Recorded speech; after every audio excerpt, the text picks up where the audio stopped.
Charismatic, brave, courageous.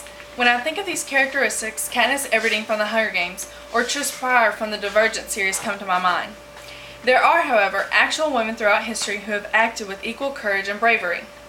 Rosa Parks, Mother Teresa, and Amelia Earhart are all examples of women who fought for something they believed in. Joan of Arc was equally brave, charismatic, and courageous. She believed herself to be divinely appointed by God, and being a mere peasant girl, led the French army to victory at Orleans. At age 16, Joan began a journey that would change the way France looked at the war and mark her as one of the most famous women of all time. Joan, the daughter of a farmer, was born in 1412 and grew up in the village of northeastern France. At the age of 13, Joan claimed to have been visited by the Saint Michael. Saint Michael is biblically known as the angel who defeated the devil while heaven was at war, and is also known to help Christian armies throughout wars. Within the 2 weeks of St. Michael's visit, St. Catherine and St. Margaret also visited Joan. The angels taught Joan that God was good because he loved her. Joan began living a life of purity and holiness, spending most of her time at the church and praying rather than playing with other children. Over a time period of 5 years, the angels visited Joan daily, sharing their wisdom and revealing the purpose that God had chosen for her.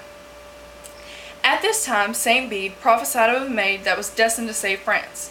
A maid was a girl that was too young to get married.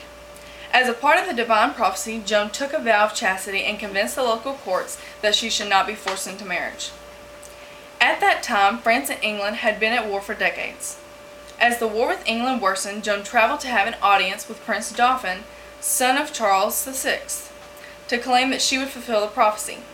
Up to that point, Joan had never seen nor met the prince, nor even knew what he looked like. Dauphin offered her a challenge. If Joan could pick him out of a crowd, then he would speak with her. Joan, led by the angels' voices, knelt down in front of Dauphin, stating that he was the prince. Because of this feat, Dauphin believed that Joan was divine and allowed her to lead the French army. Joan led the army to Orleans, which was guarded by English forts. As the soldiers became discouraged, Joan shouted, "God will help us." Joan's presence during the battle gave the French army motivation and hope that preserved them throughout. As Joan approached the final fort, an arrow struck her through the shoulder. Joan paused only long enough to show that God would sustain her. France was victorious and liberated the people of Orleans. Joan continued on, winning battle after battle. The French army was inspired by her presence, and she fought heroically. The English became terrified at the mere sight of her. At that time, northern France was enemy territory.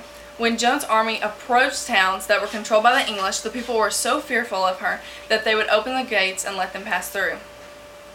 Joan was determined to see Prince Dauphin crowned King of France. After a number of victories, Dauphin was crowned with Joan by his side. With Dauphin crowned and half of France free, Joan was fearful that her mission was over. The other half of France was still not liberated. Joan pleaded with the king to retake the rest of France, but the king instead signed a treaty saying that the English could keep control of northern France. Joan ignored the treaty, gathered her soldiers, and led them into battle against the English at Paris. Joan's army was defeated, and she was seriously injured. The king disbanded the army, saying that there was no longer any need for war. Joan had not heard from the angels since the coronation of the king, but before her last battle, St. Catherine and St. Margaret visited her once more, warning that she would be captured by the English. The king, nor the message of the angels, put a stop to Joan's ambition. At the Battle of Campaign, Joan was captured.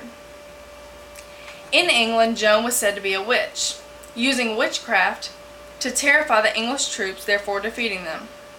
The English wanted to prove that Joan was an enemy of God and charge her with witchcraft and heresy. The penalty was death. In France, the English judge offered Joan a deal.